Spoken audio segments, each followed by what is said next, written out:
Ang unika iha ng isang bilyonaryo ay nagpasya na talikuran ang lahat ng yaman at karangyaan na kanyang kinalakihan.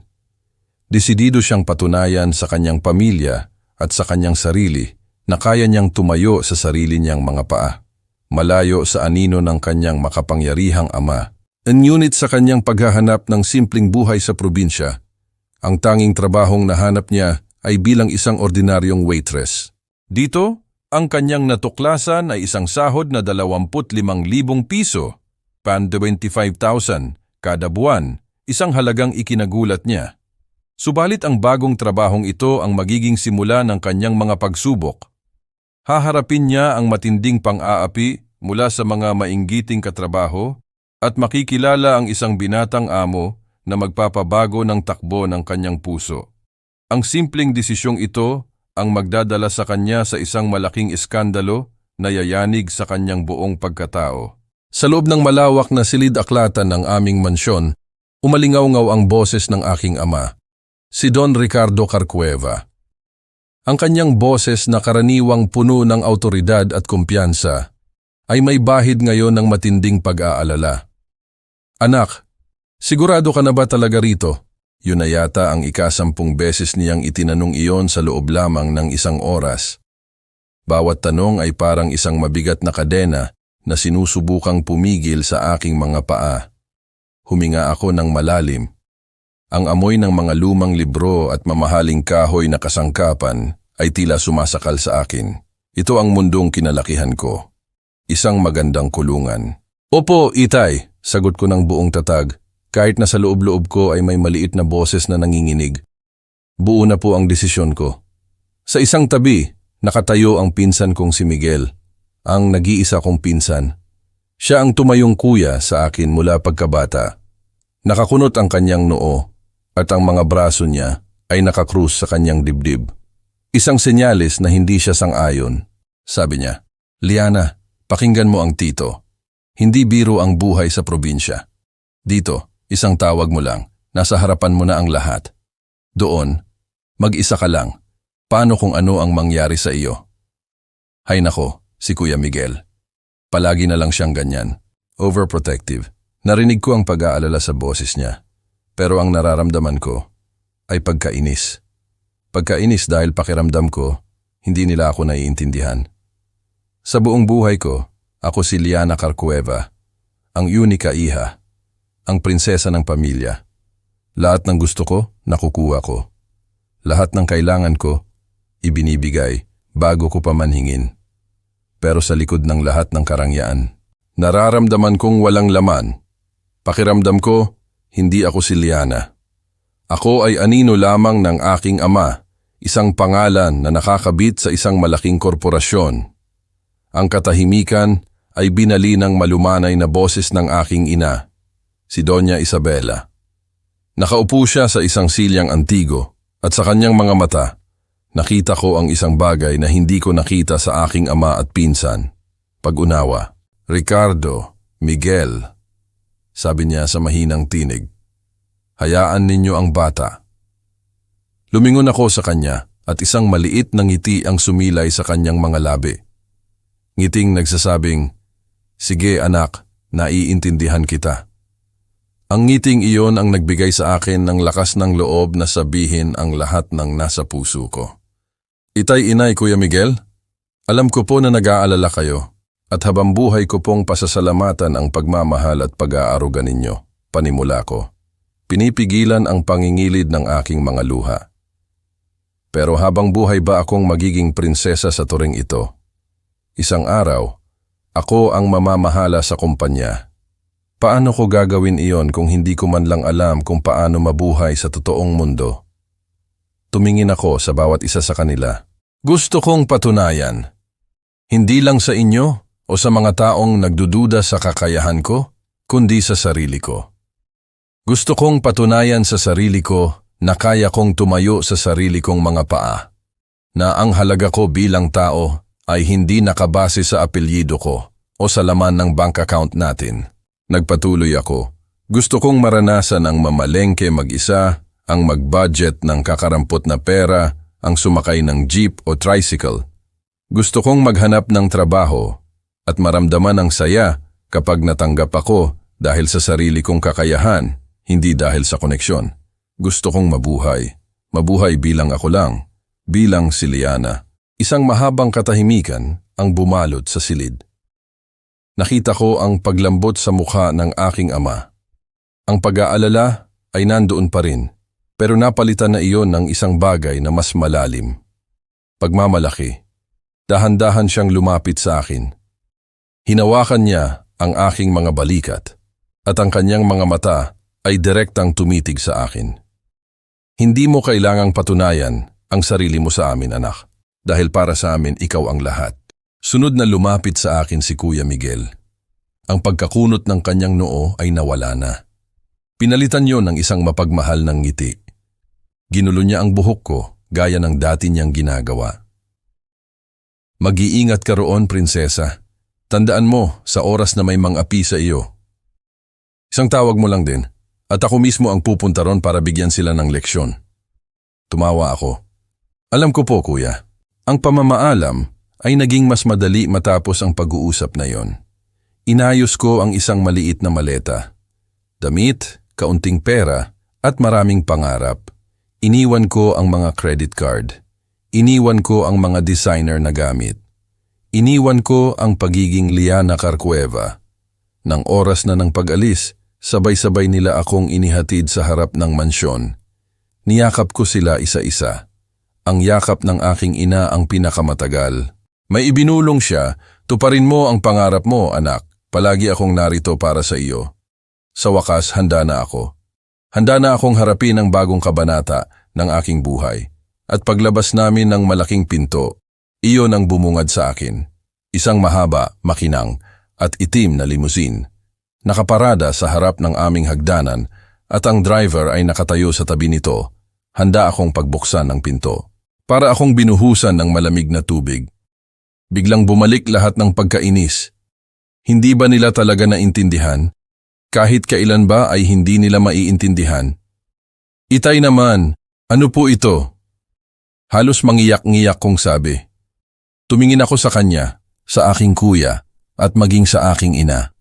Ang sabi ko po, simpleng buhay, simple lang, hindi po ito simple. Itinuro ko ang sasakyan. Iyon ang simbolo ng lahat ng gusto kong takasan. Nakita ko ang pagkataranta sa mukha ni Itay. Tumingin siya kay Kuya Miguel na biglang nag-iwas ng tingin at nagkamot ng ulo. Anak, para lang ito sa kaligtasan mo. Hanggang sa airport lang naman, sabi pa ng aking ama. Hindi po, giit ko. Kahit hanggang sa kanto lang, ayoko po. Kung ganito po ang simula, mas mabuti pa pong huwag na lang akong umalis. Ang mga salitang iyon, ang tila gumising sa kanila. Nakita nila ang determinasyon sa aking mga mata. Nakita nila na hindi ako nagbibiro. Bumuntong hininga si Itay, isang hininga ng pagsuko. Sige na, palitan ng sasakyan. Kumuha kayo ng ordinaryong kotse. Ilang sandali pa, isang simpleng sedan na lang ang nasa aking harapan. Masaya na ako roon. Bago ako pumasok, niyakap ko ulit si Itay. Salamat po, bulong ko. Habang umaandar ang sasakyan papalayo sa mansyon, huminga ako ng maluwag. Mula sa bintana, tanaw ko ang aking pamilya na kumakaway. May halong kaba sa aking dibdib. May halong takot. Pero higit sa lahat, mayroon akong nararamdamang excitement. Ito na. Ito na ang simula ng pagiging ako. Ang unang linggo ko sa Tagaytay ay isang malaking sampal mula sa realidad. Ang lahat ng tapang at determinasyon na dala ko mula sa Maynila ay tila unti-unting nauubos, kasabay ng kakarampot na perang baon ko. Nakatira ako sa isang maliit na apartment na inupahan ko. Maliit lang, pero malinis. May isang kama, isang maliit na mesa, at isang banyong sapat lang para sa isang tao. Ang kaibahan nito sa aking silid sa mansyon ay parang langit at lupa. Doon, may walk-in closet ako na mas malaki pa sa buong apartment na ito. May sarili akong banyo na may bathtub.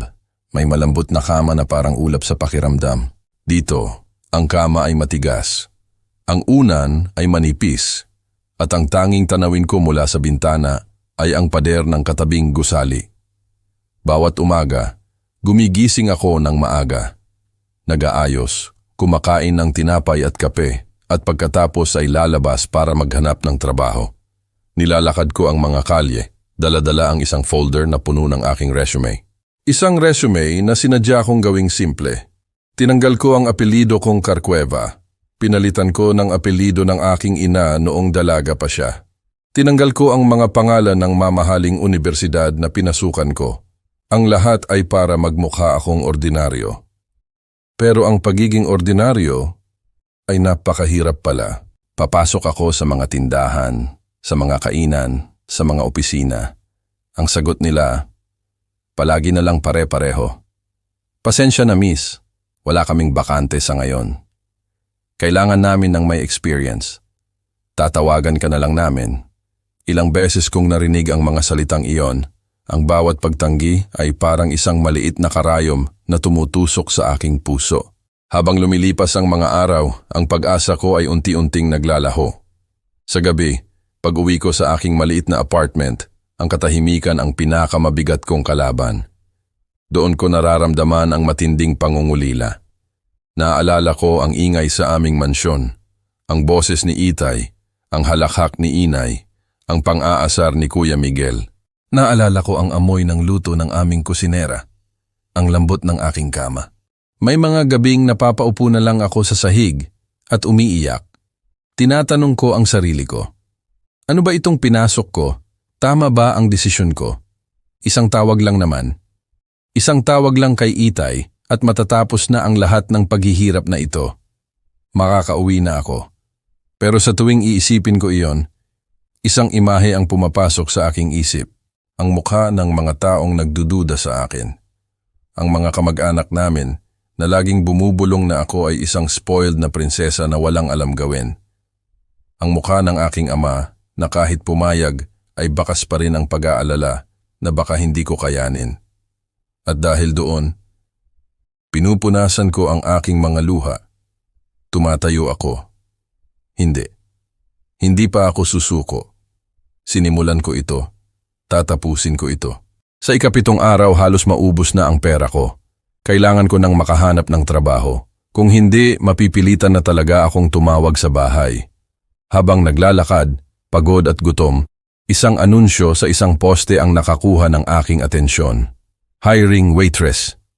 Nakatatak ito sa isang papel na may pangalan ng isang restaurant. Sky High Restaurant. Isang high-end na restaurant base sa itsura ng logo. Ang lokasyon nito ay nasa isang mataas na lugar kung saan tanaw ang buong Taal Volcano. Isang lugar para sa mga mayayaman at mga turista. Nag-alinlangan ako. Tatanggapin kaya nila ang isang tulad ko na walang experience? Pero wala ng oras para mag-alinlangan. Kailangan kong subukan ang lahat. Kinabukasan, isinuot ko ang pinakamatinong damit na dala ko. Isang simpleng bestida at flat na sapatos, pumunta ako sa restaurant. Pagdating ko pa lang, namanghana ako. Ang lugar ay napakaganda. Gawa sa salamin ang mga pader, kaya kitang-kita ang napakagandang tanawin sa labas. Ang mga kasangkapan ay moderno at elegante. Pumasok ako at nagtanong kung saan ang opisina ng manager. Kinakabahan ako. Ang mga staff na nakikita ko ay pulido at profesional ang itsura. Ang manager, si Miss Carrie, ay isang babaeng nasa mga 30 anyos. Mabait ang kanyang mukha, pero seryoso ang kanyang mga mata habang tinitingnan ang aking resume. Wala kang experience sa pagiging waitress, sabi niya. Hindi iyon tanong, kundi isang statement. Opo, ma'am, sagot ko. Pero mabilis po akong matuto at masipag po ako. Bigyan niyo lang po ako ng pagkakataon. Tinitigan niya ako ng matagal, para bang sinusuri niya ang buong pagkatao ko. Ang bawat segundo ng katahimikan ay parang isang oras. Inihanda ko na ang sarili ko para sa isa na namang pagtanggi. Pero pagkatapos ng ilang sandali, ngumiti siya. Okay, sabi niya. Gusto ko ang fighting spirit mo. Kailangan namin ng isang taong katulad mo. Hindi ako makapaniwala. Para akong nanalo sa loto. Salamat po. Maraming salamat po. Halos mapasigaw kong sabi. Pero tandaan mo, dagdag niya. Mataas ang standard dito. Ang may-ari namin ay napaka-partikular. Gusto niya, lahat ng customer ay masaya at satisfied. Kailangan mong galingan. Opo, ma'am, gagalingan ko po, pangako po. At doon, nagsimula ang lahat. Binigyan niya ako ng uniforme at sinabing, maaari na akong magsimula kinabukasan.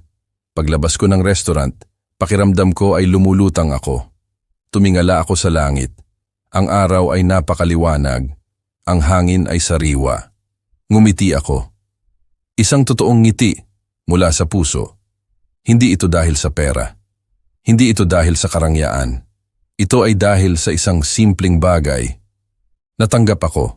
Natanggap ako sa trabaho dahil sa sarili kong pagsisikap. Walang tulong mula kay Itay. Walang koneksyon mula sa pangalang Carcueva. Ako lang, si Liana. Iyon ang pinakamasarap na pakiramdam sa buong mundo. Ang unang tagumpay ko. At habang nakatayo ako roon, sa ilalim ng asul na kalangitan ng Tagaytay, alam ko, kahit gaano kahirap, kakayanin ko ito. Ito na ang simula. Ang tunay na simula ng aking bagong buhay. Kinabukasan, dumating ako sa Sky High Restaurant nang mas maaga pa sa aking call time. Ang aking uniforme ay malinis at planchado. Ang aking buhok ay nakatali ng maayos. Ang aking puso ay puno ng excitement at kaunting kaba. Sinalubong ako ni Miss Carrie, ang manager, na may isang matamis na ngiti. Ibinigay niya sa akin ang aking nameplate. Nakasulat doon, Liana. Simpleng Liana lang, walang Carcueva. At iyon mismo ang gusto ko. Halika Liana, sabi ni Miss Carrie. Ipapakilala kita sa mga makakasama mo. At sa aming boss. Boss, ang salitang iyon ay nagdulot ng kakaibang kaba sa aking dibdib. Kahapon, sa sobrang tuwa ko, hindi ko na naisip kung sino ang may-ari ng napakagandang lugar na ito. Ang nasa isip ko lang ay isang matandang negosyante. Marahil ay isang striktong lalaki na bihirang magpakita. Sinundan ko si Miss Carrie papunta sa kusina. Doon abala ang lahat. Ang amoy ng nilulutong pagkain ay napakabango. May 4 na chef na seryosong nagtatrabaho. Ipinakilala ako ni Miss Carrie sa kanila at binati naman nila ako ng magalang. Pagkatapos, lumabas kami sa dining area. May 2 lalaking waiter na nag-aayos ng mga mesa. At may 3 babaeng waitress na nag-uusap sa isang sulok. Ako ang magiging pang-4. Girls, ito si Liana, ang bago nating kasama, sabi ni Miss Carrie. Isang babae na may maikling buhok at masayang ngiti ang unang lumapit. Hi, ako si Celia, sabi niya. Agad kong naramdaman ang pagiging palakaibigan niya. Gumaan ka agad ang loob ko. Ngunit ang 2 pa ay iba. Tiningnan nila ako mula ulo hanggang paa. Ang isa, na may pangalang Marites, ay tinaasan ako ng kilay. Ang kasama naman niya, si Joanna, ay ngumisi lang ng pilit. Naramdaman ko kaagad, isang malamig na pakiramdam. Naramdaman kong hindi nila ako gusto. Hindi ko alam kung bakit, pero nandoon ang pakiramdam na iyon. O siya, mamaya na ang kwentuhan, sabi ni Miss Carrie. Liana, samahan mo ako sa opisina. Nandoon si Sir. Sir. Muli na namang kumabog ang dibdib ko. Sinundan ko siya sa isang pinto sa dulo ng hallway. Kumatok siya ng 3 beses bago ito buksan. Sir, good morning po. Nandito na po si Liana, ang bago nating waitress. Pumasok kami sa loob. Ang opisina ay simple lang pero elegante. May malaking bintana kung saan tanaw ang buong Taal. Nakaupo sa isang swivel chair, nakatalikod sa amin ang isang lalaki. Dahan-dahan siyang umikot paharap at sa sandaling iyon, tila huminto ang pag-ikot ng mundo ko. Ang lahat ng iniisip ko tungkol sa isang matandang boss ay naglaho. Ang nasa harapan ko ngayon ay isang binata. Marahil ay kaedad ko lang. Ang kanyang buhok ay makapal at itim. Ang kanyang mga mata ay nangungusap. At ang kanyang ngiti, Diyos ko, ang kanyang ngiti. May lumabas na biloy sa magkabilang pisngi niya. Isang ngiti na kayang magpatunaw ng kahit sinong babae. Napaklumipas ang mga araw sa Sky High na puno ng pag-aaral at pagsisikap. Ang bawat sulok ng restaurant ay naging pamilyar sa akin. Mula sa tamang paraan ng paglalatag ng kubyertos hanggang sa pagsasaulo ng bawat putahe sa aming menu. Ang trabaho ay nakakapagod, lalo na kapag dagsaan ang mga customer. Ngunit sa bawat pagod, mayroon akong nararamdamang kakaibang saya. Isang saya na hindi ko kailanman naramdaman sa dati kong buhay.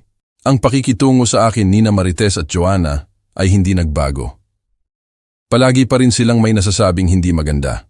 Palagi pa rin nilang sinusubukang ipasa sa akin ang kanilang mga trabaho. Ngunit natutunan ko na lang na huwag silang pansinin. Nariyan naman si Celia na laging handang dumamay at magbigay ng payo. At nariyan din si Sir Marco. Sa tuwing nakikita ko siya, bumibilis ang tibok ng puso ko. Hindi ko mapigilan. May mga pagkakataong nagkakasalubong kami sa hallway at babatiin niya ako ng isang matamis na ngiti. Ang ngiting iyon, sapat na para buuin ang araw ko.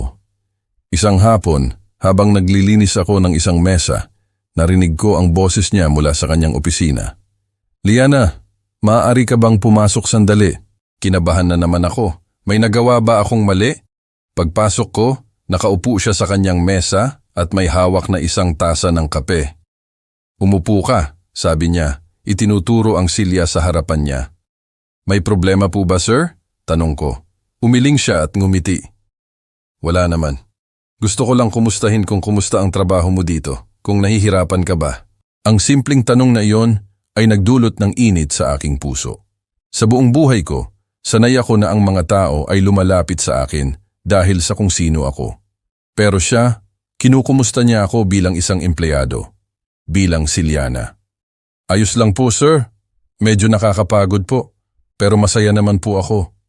"Mabuti kung ganoon," sabi niya. "Nabanggit sa akin ni Miss Carrie na napakasipag mo raw. Tinanong ko kasi siya tungkol sa performance mo." Tinanong niya ang tungkol sa akin. Hindi ko alam kung bakit, pero ang simpleng bagay na iyon ay nagdulot ng mga paru-paro sa aking tiyan. Nagpatuloy ang aming pag-uusap. Tinanong niya ako tungkol sa buhay ko sa probinsya, kung bakit ako napadpad dito.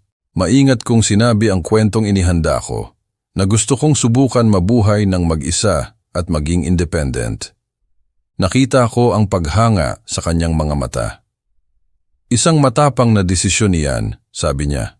"Hindi lahat ay may lakas ng loob na gawin niyan." Ang pag-uusap na iyon ang naging simula ng marami pang iba. Paminsan-minsan, tatawagin niya ako sa kanyang opisina para lang kumustahin. O kaya naman ay para magtanong ng suhestyon tungkol sa ikagaganda pa ng restaurant. At sa bawat pag-uusap, mas lalo ko siyang nakikilala. Nalaman kong hindi lang siya gwapo at mabait. Matalino rin siya at passion niya talaga ang pagpapatakbo ng Sky High. Isang gabi, pagkatapos ng aking shift, habang nag-aabang ako ng tricycle sa labas, isang pamilyar na itim na sasakyan ang huminto sa aking harapan. Bumaba ang bintana. Si Sir Marco. "Pauwi ka na ba, Liana?" tanong niya. "Opo, sir." "Halika na, sumabay ka na sa akin, ihahatid na kita. Gabi na at delikado." Sa una tumanggi ako, nakakahiya. Baka kung ano ang isipin ng iba. Pero mapilit siya. "Huwag kang mag-alala. Walang mali siya ito. Gusto ko lang siguraduhin na makakauwi ka ng ligtas." Wala na akong nagawa, kundi ang sumakay. Ang awkward na katahimikan sa loob ng sasakyan ay halos nakakabingi. Amoy na amoy ko ang banayad niyang pabango. Sa gilid ng aking mata, nakikita ko ang seryoso niyang mukha habang nagmamaneho. Habang nasa biyahe kami, may nadaanan kaming isang hilera ng mga street food vendor. Bigla, kumalamang sikmura ko. Napatingin ako sa labas ng bintana. Ang amoy ng barbecue, ng isaw, ng fishball. Parang tinatawag ako. Hindi ko na malayan na patitig na pala ako. "Gutom ka na ba?" Nagulat ako sa tanong niya. Nakita niya pala akong nakatingin. Hindi naman po, sir." Ngumiti siya. Itinabi niya ang sasakyan. "Huwag ka nang mahiya. Halika, kain muna tayo. Treat ko." Bumaba kami. Para akong isang bata na dinala sa isang candy store. Sa buong buhay ko, hindi pa ako nakakatikim ng mga ganitong pagkain. Bawal. Marumi daw. Hindi bagay sa isang karkweva. Pero ngayon, ako si Liana. At si Liana ay gustong-gustong kumain ng isaw. Siya ang nagturo sa akin sa lahat. Ito, kwek-kwek, gawa sa itlog ng pugo. Ito naman, Betamax, dugo ng manok. At ito ang paborito ng lahat, isaw. Pinanood niya akong kumain. Ang bawat subo ko ay puno ng pagkamangha. Ang sarap pala talaga. Grabe, ngayon ka lang ba nakakain ng ganito? Tanong niya, natatawa. Nahihiyaman, tumango ako. Opo, sa Maynila po kasi, puro aral at trabaho lang ako. Isang maliit na kasinungalingan para pagtakpan ng katotohanan. Tinitigan niya ako. Isang titig na parang may sinusuri. Pero pagkatapos ay ngumiti na lang siya. Kung ganoon, masaya ako na ako ang unang nagpatikim sa iyo nito. Ang gabing iyon ay isa sa pinakamasayang gabi sa buhay ko. Nakalimutan kong boss ko siya. Nakalimutan kong empleyado niya ako. Ang tanging nakikita ko ay isang lalaking nagpatawa sa akin. Isang lalaking nagturo sa akin kung gaano kasarap ang simpleng buhay. Nang ihatid niya ako sa aking apartment, bago ako bumaba, nagsalita siya. Liana, po? Salamat sa gabing ito, nag-enjoy ako. Ako rin po, sir. Maraming salamat po sa lahat. May gusto pa siyang sabihin, nakikita ko sa kanyang mga mata. Pero sa huli, ngumiti na lang siya. Sige na, magpahinga ka na. Pagpasok ko sa aking kwarto, napasandal ako sa pinto. Napahawak ako sa aking dibdib. Ang puso ko ay tumitibok ng sobrang bilis. Hindi ko alam kung ano ito. Hindi ko alam kung saan ito patungo. Pero isang bagay ang sigurado ako. Ang simpleng paghanga na nararamdaman ko para kay Sir Marco ay unti-unti nang nagiging isang bagay na mas malalim. Mas totoo. At iyon ay parehong nakakatuwa at nakakatakot. Habang lumalalim ang ugnayan namin ni Sir Marco, tila lalo namang umiinit ang ulo sa akin ni Marites at Joanna. Siguro, napapansin nila. Siguro, nakikita nila ang mga simpleng ngitian, ang mga madalas na pagtawag sa akin sa opisina, ang minsang pagsabay namin sa pag-uwi. At dahil doon, ang dating malamig na pakikitungo nila sa akin ay naging lantaran ng pang-aapi. Hindi na lang ito simpleng pagpapasa ng trabaho, may kasama na itong paninira. Isang araw, abala ako sa pagpupunas ng mga mesa sa aking assigned area. Biglang may tumawag sa akin mula sa kabilang dulo ng restaurant. Si Marites. Liana, halika rito, bilis! Sigaw niya. Ang tono niya ay puno ng inis. Nagmadali akong lumapit. Nakita ko, sa sahig ng area niya, may isang basag na baso at natapong juice. Ano ba yan? Ang dulas-dulas mo kasing kumilos, sabi niya sa akin. Pero alam kong hindi ako ang nakabasag noon. Kanina pa ako sa kabilang section. Bago pa ako makapagsalita, dumating si Joanna. Hay nako, pabaya ka talaga. Baguhan ka pa lang, sakit ka na sa ulo. Linisin mo yan, dali. Wala akong nagawa. Ayokong gumawa ng eksena. Kumuha ako ng walis at dustpan. Habang naglilinis ako, naririnig ko ang bulungan at hagikikan nila. Pinagtatawanan nila ako. Pinapahiya. Kinagat ko na lang ang labi ko para pigilan ang aking mga luha. Ang mga ganitong eksena ay naging pang-araw-araw na. May pagkakataong sasadyaing banggain ako ni Joanna habang may dala akong tray ng mga pagkain para matapon ito. Siyempre, sa huli, ako ang sisisihin. May mga pagkakataon ding itatago ni Marites ang mga order slip ng mga customer ko. Kaya kapag hinanap na ng customer ang pagkain nila, magmumukha akong tanga dahil hindi ko pala naibigay sa kusina ang order. Ang pinakamasakit ay kapag naririnig ko ang mga chismis na ikinakalat nila tungkol sa akin sa ibang mga staff. Nakita ko yan kahapon, sumakay sa kotse ni Sir. Naku, malandi yan, ginagamit ang ganda para umangat. Kaya pala kahit walang experience na tanggap. May something sila ni Sir sigurado. Ang bawat salita ay parang kutsilyong sumasaksak sa aking likod. Gusto kong sumagot. Gusto kong ipagtanggol ang sarili ko. Pero paano? Sasabihin ko bang anak ako ng bilyonaryo at hindi ko kailangang umangat? Mas lalo lang nila akong pagtatawanan. Kaya tiniis ko na lang.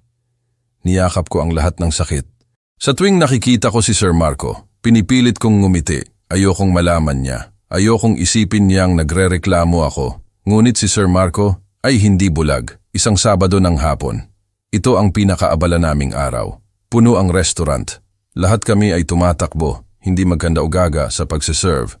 Pawis na ako at ramdam ko na ang pagod sa aking mga binti at paa.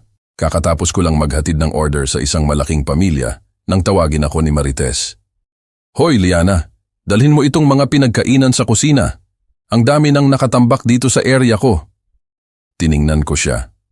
Nakaupo lang siya sa isang tabi, nagpupunas ng pawis. Samantalang ako, halos hindi pa nakakahinga mula sa pagtakbo. Pero Marites, may mga customer pa sa area ko na naghihintay. Wala akong pakialam, putol niya sa akin. Utos ko to, o gusto mong isumbong kita kay Miss Carrie na tamad ka? Wala akong nagawa. Binuhat ko ang mabigat na tray ng mga pinagkainan. 2 tray. Mabigat talaga. Habang naglalakad ako papuntang kusina, naramdaman kong nanginginig na ang aking mga braso. At bigla, aray! Sinadya akong patirin ni Joanna na dumaan sa aking likuran. Nawalan ako ng balanse. Ang 2 tray ay bumagsak sa sahig. Isang malakas na kalabog ang umalingaw-ngaw sa buong restaurant. Ang mga plato ay nabasag. Ang mga tirang pagkain ay kumalat. Lahat ng customer ay napatingin sa akin. Nakatayo ako roon tulala. Ang kahihiyan ay parang isang kumot na bumalot sa buong pagkatao ko. Ano ba yan, Liana? Tanga-tanga ka talaga? Sigaw ni Marites. Lumapit siya, kunwari ay galit na galit. Tingnan mo ang ginawa mo, perwisyo ka talaga. Nagsimula ng mamuo ang luha sa aking mga mata, hindi dahil sa mga basag na plato, kundi dahil sa sobrang sama ng loob. At sa gitna ng lahat ng iyon, narinig ko ang isang boses. Isang boses na kalmado pero puno ng awtoridad. Tama na. Lumingon ang lahat. Nakatayo sa may pintuan ng kanyang opisina si Sir Marco. Ang kanyang mukha ay seryoso. Seryosong seryoso. Ang mga mata niya ay matalim. Nakatingin hindi sa akin, kundi kina Marites at Joanna. Dahan-dahan siyang naglakad palapit sa amin. Ang bawat hakbang niya ay mabigat. Ang buong restaurant ay natahimik. Tumigil siya sa harapan naming 3. Nakita ko ang lahat, sabi niya sa mahinang boses, pero sapat na para marinig ng lahat sa paligid. Nakita ko kung paano mo siya sinigawan, Marites. At nakita ko kung paano mo siya sinadyang patirin, Joanna. Namutla ang 2. Si Sir, hindi po totoo yan, sabi ni Joanna, nanginginig. Hindi siya pinansin ni Sir Marco. Tumingin siya sa akin. Ang galit sa kanyang mga mata ay biglang napalitan ng pag-aalala. Okay ka lang ba, Liana? Hindi ako makasagot. Tumango na lang ako habang pinipigilan ang aking pag-iyak. Muli siyang humarap sa 2. Matagal ko nang napapansin ang ginagawa ninyo. Ang pang-aapi ninyo kay Liana. Akala ko titigil kayo. Pero ngayon, sobra na. Huminga siya ng malalim. Marites, Joanna, pumunta kayo sa opisina ni Miss Carrie. Sabihin ninyo, suspendido kayo ng 1 linggo, walang sahod. At kapag bumalik kayo, isang pagkakamali ninyo pa kay Liana. Tanggal na kayo sa trabaho. Maliwanag? Hindi makapaniwala ang 2, ngunit wala silang nagawa kundi ang yumuko at maglakad papalayo, puno ng kahihiyan. Pagkatapos, si Sir Marco mismo ang lumuhod.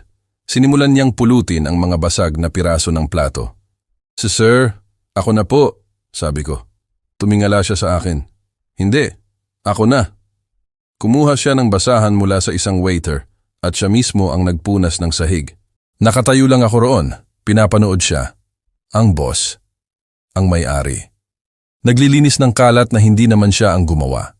Pagkatapos niyang maglinis, tumayo siya. Hinarap niya ang lahat ng staff. Makinig kayong lahat. Ang Sky High ay isang pamilya. Dito, nagtutulungan tayo, hindi nag-aaway. Ang sinumang mga api ng kanyang kasamahan ay walang lugar dito. Pagkatapos ay lumingon siya sa akin. Hinawakan niya ang braso ko ng marahan. Halika, sabi niya. Magpahinga ka muna sa opisina. Dinala niya ako sa kanyang opisina at pinaupo. Binigyan niya ako ng isang basong tubig. Nakatayo lang siya sa harapan ko, nakatingin. At sa wakas, hindi ko na napigilan. Bumuhos ang lahat ng luhang tiniis ko. Umiyak ako, hindi dahil sa sakit o galit, kundi dahil sa sobrang pasasalamat. May isang taong nakakita. May isang taong naniwala. May isang taong nagtanggol sa akin. Ang insidenteng iyon, ang nagpabago sa lahat.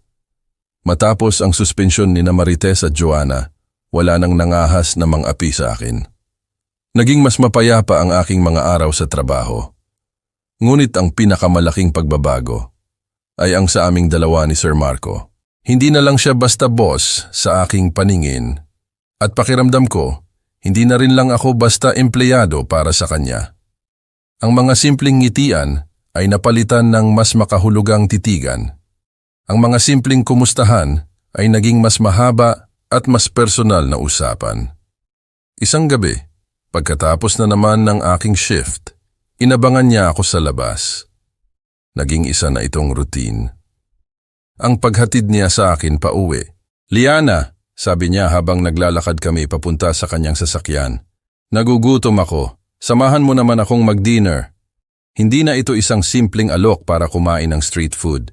Ito ay isang imbitasyon, isang tunay na imbitasyon para sa isang hapunan. Dinala niya ako sa isang maliit at tahimik na Italian restaurant.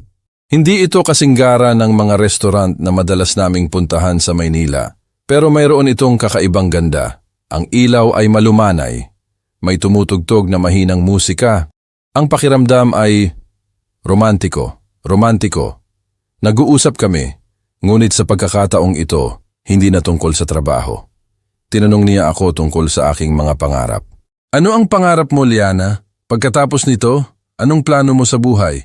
Napaisip ako. Sa unang pagkakataon, may nagtanong sa akin yan na hindi ko kapamilya. "Gusto ko pong magtayo ng sarili kong maliit na coffee shop o kaya isang bakery," sagot ko. "Isang lugar na simple lang kung saan makakapag-relax ang mga tao." Ngumiti siya. "Isang magandang pangarap iyan. Naniniwala akong magagawa mo." Pagkatapos, ako naman ang nagtanong, "Kayo po, sir? Ano po ang pangarap ninyo?" "Marco na lang, Liana. Wala naman tayo sa trabaho," sabi niya.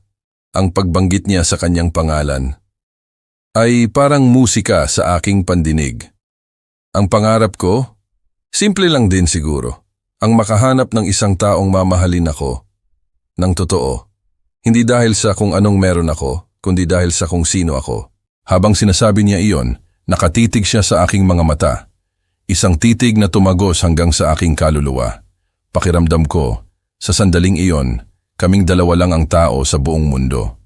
Ang mga araw ay naging linggo, at ang aming pagkakaibigan ay lalong lumalim. May mga hapong pagkatapos ng trabaho, hindi kami umuuwi kaagad. Naglalakad-lakad kami sa may People's Park in the Sky. Pinapanood namin ang paglubog ng araw sa likod ng Bulkang Taal. Doon, sa katahimikan ng paligid, habang ang langit ay nag-aagaw sa kulay kahel at lila, mas marami akong nalaman tungkol sa kanya. Nalaman kong ulila na pala siya. Namana niya ang restaurant mula sa kanyang mga magulang na pumanaw sa isang aksidente. Siya na lang mag-isa ang nagpalago nito. Ang Sky High ay hindi lang negosyo para sa kanya. Ito ang alaala ng kanyang pamilya. Ang kwentong iyon ang lalong nagpalapit sa akin sa kanya. Nakita ko ang lungkot sa likod ng kanyang mga ngiti. Nakita ko ang isang taong, tulad ko, ay mayroon ding hinahanap. Isang hapon, habang nakaupo kami sa isang bench, pinagmamasdan ang mga batang naglalaro.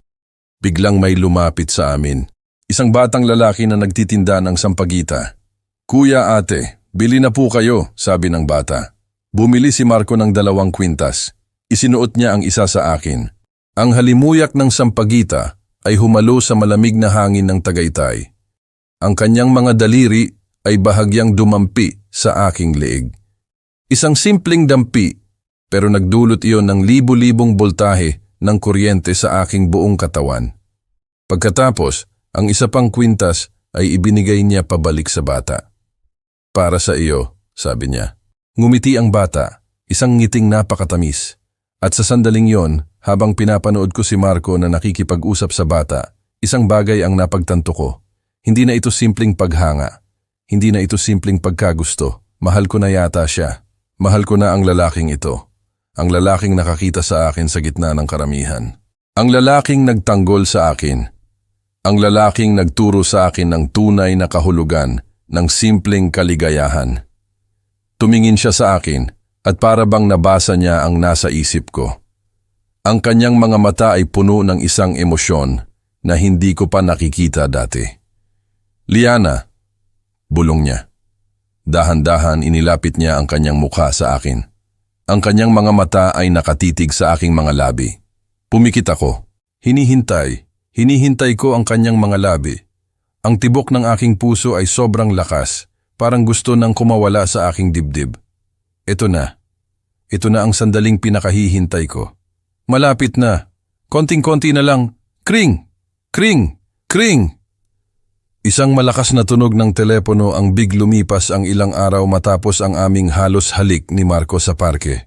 Ang bawat sandali, bawat titig, bawat pag-uusap namin ay nagdulot ng kakaibang kislap sa aking puso. Hindi ko maipaliwanag. Para akong lumulutang sa ulap. Ang sky high ay naging masaya kong kanlungan. Ang Tagaytay ay naging aking bagong tahanan. Isang Sabado ng umaga, nagising ako ng masaya. Plano kong maglinis ng apartment at pagkatapos ay magluto ng simple kong paboritong pagkain. Habang nagkakape ako sa balkonahe, tanaw ko ang payapa at sariwang hangin ng probinsya. Ang mga ibon ay nagsisipag-awitan. Ngunit bigla, isang bagay ang pumukaw sa aking atensyon. Sa tapat ng aking apartment building, huminto ang isang itim na limusin.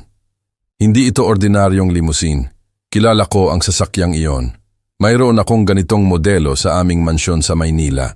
Nanlaki ang aking mga mata. Ang aking puso. Biglang bumilis ang tibok. Itay? Bulong ko. Mabilis akong tumayo at halos matumba sa pagmamadali.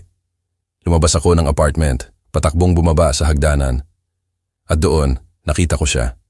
Nakatayo sa tabi ng limusin, nakangiti, ang kanyang pinakamamahal na ama, si Don Ricardo Carcueva. Anak! Sabi niya, at agad akong niyakap ng mahigpit. Napakasarap ng pakiramdam na yakapin siya muli, na amoy ko ang pamilyar niyang pabango. Ang kanyang yakap ay nagpabalik sa akin sa aking nakasanayang mundo, kahit sandali lang. Itay, ano po ang ginagawa ninyo dito? Bakit hindi po kayo nagsabi? Ngumiti siya. Gusto ko sanang sorpresahin ka, anak. Kumusta ka na? Okay ka lang ba dito? Okay na okay po ako, Itay. At sobrang saya ko po na nandito kayo. Nag-usap kami ng matagal sa labas. Kinumusta niya ang aking trabaho, ang aking pamumuhay. Sabi niya, mas payat daw ako, pero mas masaya raw ang aking mga mata. Pasok po tayo, Itay, yaya ko. Gusto ko pong ipakita sa inyo ang aking apartment. Pumasok kami sa loob. Ang kanyang mga mata ay nagmasid sa aking maliit na apartment. Hindi ko alam kung ano ang iniisip niya, kung ikinukumpara niya ba ito sa aming malawak na mansyon. Pero sa huli, ngumiti lang siya. Malinis at maayos, anak. Importante, komportable ka. Natuwa ako. Hindi siya nagreklamo. Hindi siya nagkomento. Habang kami ay nag-uusap sa loob ng aking apartment, ang araw ay sumisikat na ng buo. Ang mga kalsada ay unti-unti nang nagiging abala.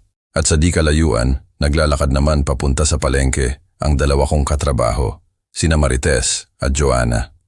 Nagkataon na day off din nila. Naglalakad sila, nagtatawanan, nang bigla napahinto sila. Oh, tingnan mo nga yan, sabi ni Marites at itinuro ang aking apartment. Nakita nila ang nakaparadang limusin. At nakita nila, sa bintana ng aking apartment, ang figura ng isang matandang lalaki at isang babae na magkasamang nakaupo. Hindi nila kami masyadong makita ng malinaw, pero sapat na ang kanilang nakita para sa kanilang masamang imahinasyon. Hindi ko na nga sinasabi, may something talaga sa Liana na iyan, sabi ni Joanna nakasimangot. Diba? Isang ordinaryong waitress lang siya. Bakit may ganyang sasakyan sa apartment niya? Nanlaki ang mga mata ni Marites, ang utak niya. Biglang gumana. Chismosa ka talaga, Joanna. Limusin yan. At tingnan mo, matanda na yung lalaki. Sigurado na ako. Ano yon? Tanong ni Joanna. Hindi ka ba nag-iisip? Sugar daddy? Sabi ni Marites ng pabulong. Pero may halong galak sa boses niya. Kaya pala nagpapakabait kay Sir Marco. Kaya pala ang ganda-ganda ng ganyan kahit gaano pa kadukha. Gold digger! Nagkatinginan sila. Isang masamang ngiti ang sumilay sa mga labi ni Marites. May ideya ako, sabi ni Marites. Ang kanyang mga mata ay kumikislap sa kasamaan. Kunin mo ang cellphone mo. Pikturan natin sila. Bilis. Nataranta si Joanna, pero agad namang kinuha ang kanyang cellphone. Dito tayo sa may bakod, para hindi sila makahalata. Maingat silang lumapit sa bakod ng aking apartment building. Nagtago sila sa likod ng isang malaking puno. Pinikturan ni Joanna ang aking apartment. Lumaki ang zoom niya, sinusubukang kuhanan kami ni Itay sa bintana. Hindi masyadong malinaw, bulong ni Joanna. Hintayin natin sila lumabas. Sigurado akong lalabas din yan para magpaalam, sabi ni Marites. At tama nga sila. Pagkalipas ng ilang minuto, lumabas kami ni Itay mula sa apartment. Niyakap niya ako ng mahigpit.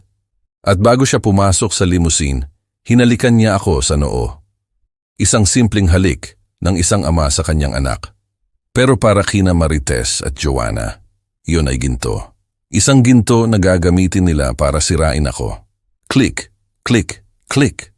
Ang mga tunog ng shutter ng cellphone ay halos hindi marinig sa ingay ng umaga.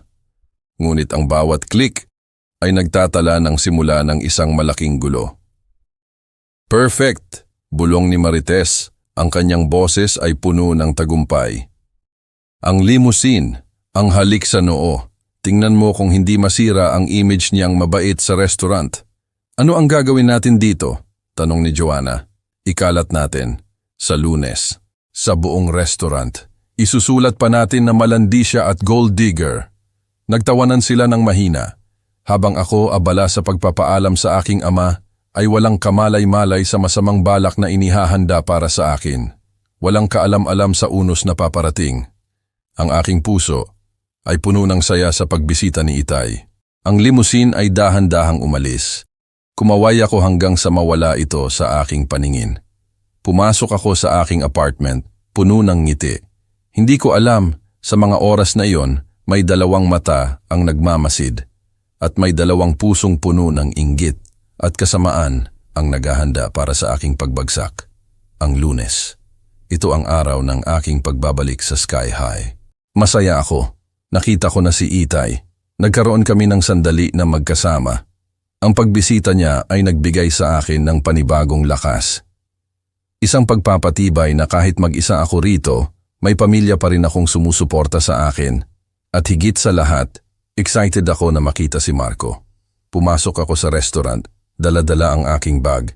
Isang simpleng ngiti ang nakapaskil sa aking mga labi. Ngunit pagpasok ko pa lang, may naramdaman akong kakaiba. Tahimik. Sobrang tahimik. Ang karaniwang ingay ng mga naghahanda para sa rush hour ng tanghalian ay wala. Ang mga staff, lahat sila ay nagbubulungan. Ang ilan ay tumitingin sa akin at pagkatapos ay nag-iwas ng tingin. Ang iba naman ay diretsyong nakatitig na tila may nakikita silang hindi maganda. Kinabahan ako. Nagsimulang lumamig ang aking mga kamay. Anong nangyayari? Lumakad ako papunta sa locker area namin. Dadaan ako sa kusina at doon ko ito nakita sa bulletin board ng mga staff kung saan nakapaskil ang mga schedule, ang mga announcements. Ngayon, puno ito ng mga litrato. Mga litrato ko at ni Itay. Ang mga larawan ay malabo pero kitang-kita pa rin ang limousine sa likod. Kitang-kita ang pagkakayakap namin ni Itay at kitang-kita ang halik niya sa aking noo. Pero ang mas nakakapanindig balahibo ay ang mga nakasulat sa ilalim ng bawat larawan. Nakasulat sa pulang marker. Ang waitress na may sugar daddy. Gold digger! Kaya pala mabilis umangat, may backer pala. Lalandi kay Sir Marco tapos may ibang matandang mayaman? Para akong binuhusan ng malamig na tubig. Hindi. Hindi ito totoo. Nagkamali ako ng nakita. Ito ay isang masamang panaginip. Napahawak ako sa aking dibdib. Ang aking puso, pakiramdam ko ay bibitak sa sakit at gulat. Lumapit pa ako para mas makita ng malinaw. Hindi. Totoo nga. Totoo ang mga litratong iyon at totoo ang mga nakasulat. Sinubukan kong alisin ang isang larawan. Ngunit nakita ko, masyadong maraming tape ang ginamit. Mahigpit na nakakabit. Oh, andyan na pala ang sikat na waitress. Umalinaw-ngaw ang boses ni Marites mula sa likod ko. Kasama niya si Joanna. Ang dalawa ay nakangisi, puno ng pagmamalaki. Humarap ako sa kanila. Ang mga mata ko ay puno ng luha. Bakit? Bakit ninyo ito ginagawa sa akin? Si Marites ay lumapit sa akin, parang isang ahas na umiikot sa kanyang biktima. Tinitigan niya ako mula ulo hanggang paa, puno ng paghamak. Bakit?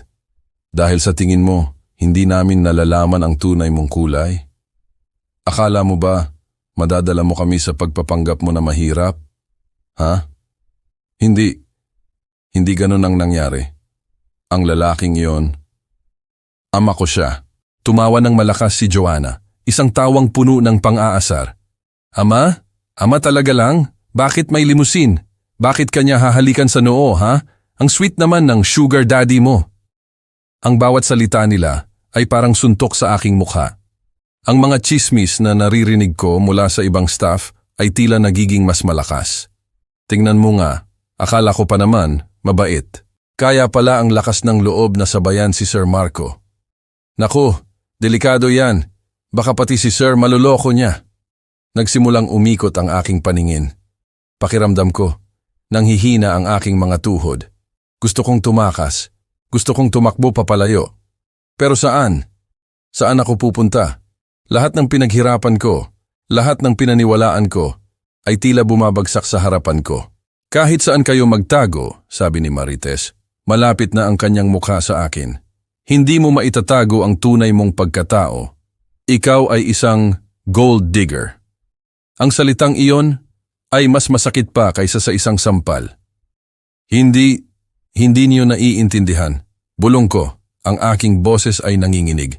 Ang mga luha ay nagsisimula ng bumuhos sa aking mga pisngi. Ama ko siya. Si Itay ang lalaking iyon. Ngunit ang aking mga salita ay tila hangin lamang. Hindi nila pinakinggan, hindi nila pinaniwalaan. Umuwi ka na lang. Hindi ka na namin kailangan dito, sabi ni Joanna. Itinutulak ako ng marahan. Hindi ka na bagay sa Sky High. Pakiramdam ko, nanginginig ang buong katawan ko. Ang mga titig ng lahat ay tila mga panang tumatama sa akin. Ang mga bulungan ay parang ingay ng mga kuliglig na lalong nagpapalitaw sa aking kahihiyan. Nakatayo ako roon, mag-isa. Walang magawa, walang masabi. Ang aking puso ay punong-puno ng galit. Galit kina Marites at Joanna. Galit sa mga taong naghuhusga sa akin. At galit sa sarili ko. Dahil hindi ko kayang ipagtanggol ang sarili ko. Hindi ko alam kung gaano katagal ako nakatayo roon, nakatulala, habang ang mga staff ay nagbubulungan at nagtataka. Ang kahihiyan ay tila isang malaking halimaw na lumalamon sa akin. Nagsimula akong lumakad. Dahan-dahan, ang bawat hakbang ay mabigat. Gusto ko lang umalis. Gusto ko lang tumakas sa impyernong ito. Ngunit bago pa ako makalabas ng kusina, isang malakas na tunog ang umalingaw-ngaw. Ang pagbukas ng pinto. At doon, nakita ko siya. Si Itay. Si Don Ricardo Carcueva. Nakatayo siya sa pintuan. Ang kanyang mukha ay puno ng pagtataka. Tila nakaramdam siya ng kakaibang tensyon sa loob ng restaurant. Pagkatapos, ang kanyang mga mata ay dumapo sa bulletin board, sa mga larawan, sa mga nakasulat na salita. At doon nakita ko. Ang kanyang mukha ay biglang nagbago. Mula sa pagtataka, naging galit. Isang galit na hindi ko pa nakita kailanman sa kanyang mga mata. Isang galit na kayang sumunog ng lahat. Anak, tawag niya. Ang kanyang boses ay nanginginig. Hindi ko siya sinagot, tiningnan ko lang siya. Ang mga luha ko ay patuloy pa ring bumubuhos. Alam ko, ito na. Ito na ang katapusan ng aking simpleng buhay. Ang pagdating ni Itay ay parang kidlat na bumagsak sa Sky High Restaurant. Ang kanyang mukha, punong-puno ng galit. Isang galit na hindi ko pa nakita kailanman sa kanya. Ang mga mata niya ay nag-aapoy. Tumingin siya sa mga larawang nakapaskil, sa mga salitang nakasulat. At pagkatapos, sa akin. Anak? Tawag niya muli. Ang kanyang boses ay nagbabanta. Hindi ako makasagot. Tumayo lang ako roon, umiiyak at nakatingin sa kanya. Mr. Carcueva? Napalingon kami. Si Miss Carrie, ang manager. Nakatayo siya sa gilid, nanginginig. Nakita niya ang lahat ng nangyari. Miss Carrie, ano ang ibig sabihin nito? Tanong ni Itay. Ang kanyang boses ay kalmado na ngayon, pero mas nakakatakot. Hindi makasagot si Miss Carrie. Bumaling si Itay kina Marites at Joanna, na ngayon ay halos mapaluha na rin sa takot. Sino sa inyo ang gumawa nito? Tanong niya. Ang kanyang tingin ay matalim na matalim. Ang mga staff ay nagkatinginan. Lahat ay takot. Walang gustong magsalita. Ngunit ang katotohanan ay hindi maitatago. Isang matandang waiter na matagal na rin sa restaurant ang dahan-dahang nagturo kina Marites at Joanna. Sila po, sir. Ang tingin ni Itay sa dalawa ay parang yelo. Kayo? Namutla sina Marites at Joanna. Nagsimula ng manginig ang kanilang mga labi. Hindi po, sir. Hindi po kami... Hindi pa sila tapos magsalita. Pumasok si Marco. Mukhang kakagaling lang niya sa pag-aayos ng problema sa kuryente. Ang kanyang mukha ay pagod. Ngunit pagkakita niya sa akin, sa mga larawan, at sa aking ama, bigla siyang nagulat. Ang pagod sa kanyang mukha ay napalitan ng pagkabigla at pagkatapos, galit. Mr. Carcueva, sabi ni Marco, lumapit kay Itay. Anong nangyayari? Ipinakita ni Itay sa kanya ang isang kopya ng larawan. Ang mga empleyado mo, Mr. Marco, ay sinisiraan ng aking anak. Nanlaki ang mga mata ni Marco nang makita ang larawan. Siya mismo ang nag-alis ng isang larawan sa bulletin board. Kinabig niya ito. Crumpled. Sino ang gumawa nito? Tanong niya. Ang kanyang boses ay nagbabanta. Ang kanyang mga mata ay nakatingin kina Marites at Joanna. Ang dalawa ay halos maihi na sa takot. Marites! Joanna! Sabi niya, halos hindi makapaniwala. Ipaliwanag ninyo ito ngayon din. Nagsimulang umiyak si Marites. Sir, pasensya na po. Hindi po namin sinasadya. Hindi sinasadya. Bulong ni Joanna, suminghot-singhot. Sir, akala po kasi namin, sugar daddy niya po talaga. Ang salitang sugar daddy ay parang apoy na sumunog sa galit ni Itay. Sugar daddy? Sabi niya. Ang kanyang boses ay kumakampana sa buong restaurant. Ako si Don Ricardo Carcueva at siya, si Liana, ay ang aking anak na babae, ang unika iha ko. Ang lahat ng staff ay nagulat. Nagsimula na namang magbulungan. Ang pangalan ni Don Ricardo Carcueva ay isang malaking pangalan sa mundo ng negosyo. Lahat ng nakarinig noon ay halos hindi makapaniwala. Sina Marites at Joanna ay nanatiling tahimik, nakatulala. Ang kanilang mga mukha ay puno ng pagsisisi at matinding takot. Humarap si Itay kay Marco. Mr. Marco, inaasahan ko na aaksyonan mo ang bagay na ito. Si Marco ay yumuko. Mr. Carcueva, ipinapangako ko po, aaksyonan ko po ito kaagad. Hindi ko po palalampasin ang ginawa nila. Tumango si Itay. Pagkatapos lumapit siya sa akin, hinawakan niya ang aking kamay. Tara na, anak, umuwi na tayo. Tumingin ako kay Marco. Ang kanyang mga mata ay puno ng sakit, ng pag-unawa, ng paghingi ng tawad. Gusto kong magsalita. Gusto kong sabihin na hindi ko siya sinisisi. Gusto kong sabihin na ayos lang. Pero walang lumabas sa aking bibig. Ang aking lalamunan ay bara. Ang sakit sa aking dibdib ay napakalalim. Sumama ako kay Itay. Lumabas kami ng restaurant. Ang mga staff ay tahimik. Walang nangahas na magsalita. Paglabas namin, nakaparada ang limousine. Binuksan ng driver ang pinto para sa amin. Pumasok ako. Sa loob ng sasakyan, niyakap ako ni Itay. Anak, okay ka lang ba? Umiyak na lang ako. Umiyak ako ng umiyak. Ang lahat ng sakit, lahat ng kahihiyan ay bumuhos sa aking mga luha. Bakit? Bakit po nila ginawa sa akin yan, Itay? Bulong ko. Hinaplos niya ang aking likod. Huwag kang mag-alala, anak. Aayusin ko ito. Hindi ko hahayaang may manakit sa iyo. Habang umaandar ang limousine papalayo sa Sky High Restaurant, sumulyap ako sa bintana. Nakita ko si Marco. Nakatayo sa labas ng restaurant. Nakatingin sa aming sasakyan. Ang kanyang mukha ay puno ng lungkot.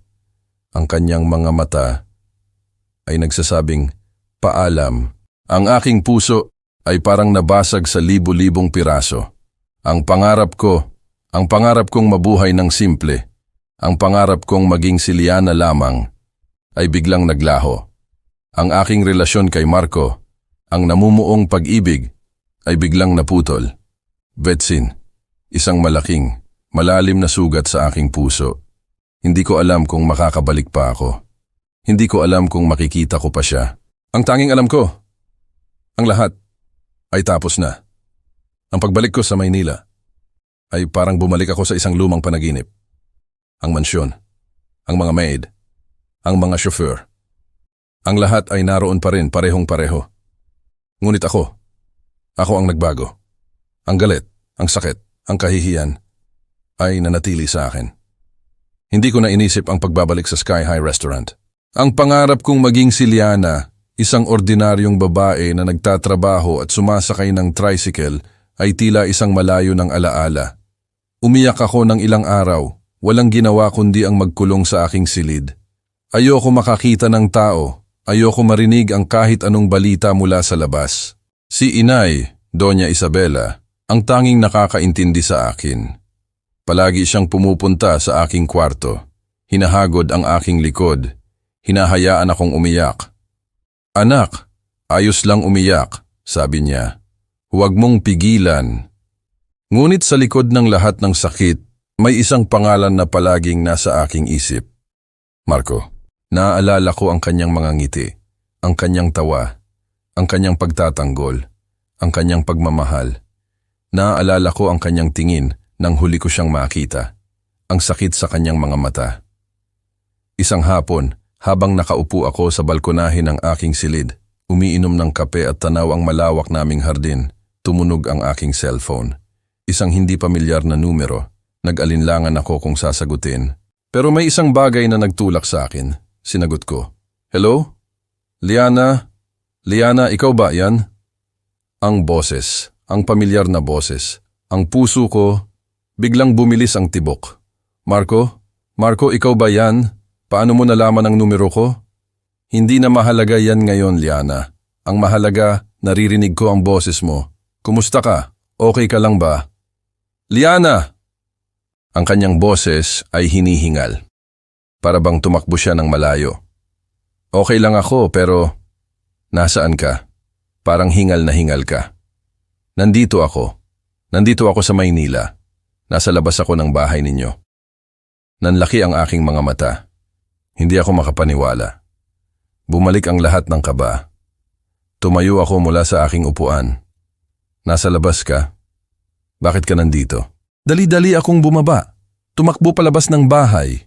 Ang mga guwardya ay nagulat, ngunit hindi ko sila pinansin. At doon, sa harap ng aming malaking gate, nakita ko siya.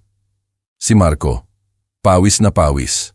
Ang kanyang damit ay gusot, pero ang kanyang mga mata ay puno ng pag-asa. Marco! Liana! Sabay kaming nagsalita. Naglakad kami papalapit sa isa't isa at nagkatitigan sa harap ng gate. Paano ka nakapunta rito? Tanong ko. Ang Tagaytay ay malayo sa Maynila. Hindi yan ang mahalaga. Hindi yan ang malayo. Ang mahalaga, nandito ako ngayon dahil hindi ko kaya. Hindi ko kayang wala ka, Liana. Ang mga salitang iyon ay tumagos sa aking puso. Bumuntong hininga siya. Dahan-dahan niyang hinawakan ang aking mga kamay. Liana, nung nangyari ang lahat sa restaurant, labis akong nagalit. Hindi ko hahayaang may manakit sa iyo. Alam kong umalis ka. Pero hindi lang iyan ang dahilan kung bakit ako nandito.